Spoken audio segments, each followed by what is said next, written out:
नवी मुंबई में मुख्यमंत्री देवेंद्र फडणवीस ने राहुल गांधी के कार्यक्रम को लेकर कांग्रेस पर निशाना साधा। उन्होंने आरोप लगाया कि कार्यक्रम में विवाद खड़ा करने की कोशिश की गई और इसे इवेंट मैनेजमेंट का हिस्सा बताया। फडणवीस ने दावा किया है कि 90% छात्र कॉलेज से लाए गए थे और पैसे देकर इन्फ्लुएंसर्स को भी बुलाया गया था। उन्होंने कहा कि नवनाथ बहन ने सबूतों के आधार पर आरोप लगा है और इनकी पड़ताल की गई है। आइए एक नजर डालते हैं उनके विस्तृत बयान पर। यांचं एक integrated command and control centre आपण उद्घाटित केलंय। यामध्ये नवी मुंबई महानगरपालिका, पनवेल महानगरपालिका, सिडको, त्याच्यानंतर आपला अटल सेतू, सोबत आपलं जे नवी मुंबई एअरपोर्ट आहे, या सगळ्यांच्या कॅमेऱ्याचं इंटिग्रेशन या ठिकाणी आहे। पोलिसांचे बॉडी वॉर्न कॅमेरे आहेत त्याचे इंटिग्रेशन त्या ठिकाणी आहे। पोलिसांच्या ज्या व्हॅन्स आहेत त्याच्यावरचे जे कॅमेरे आहेत त्याचे इंटिग्रेशन आहे। सगळ्या प्रकारच्या कॅमेऱ्याचा फीड तिथे येतो।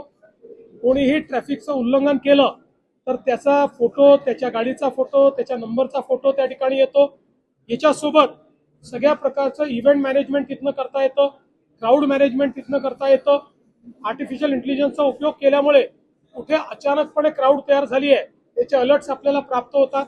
एक अत्यंत आधुनिक अशा पद्धतीचं हे कमांड अँड कंट्रोल सेंटर आज त्या ठिकाणी आपण तयार केलं।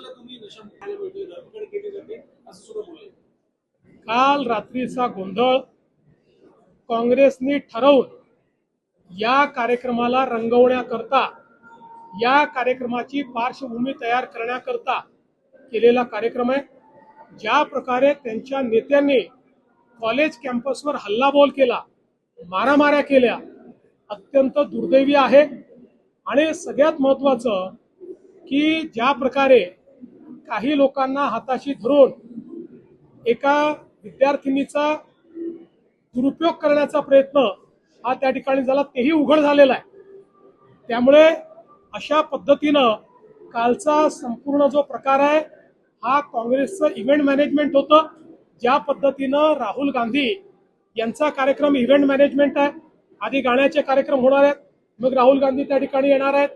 7-8 हजार त्या ठिकाणी खुर्च्या त्यांनी ठेवलेल्या आहेत आणि त्याच्यावर त्यांनी रजिस्ट्रेशन जरी त्या ठिकाणी सांगितलं तरी मी पुन्हा सांगतो, फक्त आणि फक्त 90% 95% मुली या काँग्रेस नेत्यांच्या कॉलेजेस मधल्याच त्या ठिकाणी त्यांना एंट्री मिळणार आहे।